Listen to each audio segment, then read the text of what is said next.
ప్రముఖ YouTuber అర్ససాయిపై lookout నోటీసులు జారీ, గాలింపు చర్యలు చేపట్టిన పోలీసులు.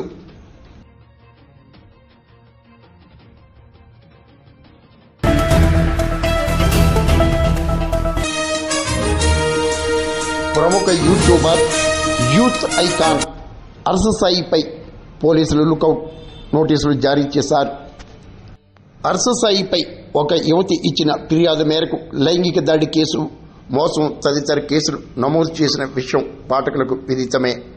వివిధ కేసుల్లోని వ్యక్తులు దేశం నుండి విమానం, వాడలు, ఇతర ముఖ్య వాహనాల ద్వారా దేశం దాటిపోకుండా అంతర్జాతీయ సరిహద్దుల వద్ద, ఎయిర్పోర్ట్లు, ఓడరేవుల వద్ద నిర్వహించే తనిఖీల్లో ఇమ్మిగ్రేషన్ అధికారులు ఈ తనిఖీలు నిర్వహిస్తారు. లుకౌట్ నోటీస్ పోలీస్ శాఖలో అత్యంత ప్రధానమైనది.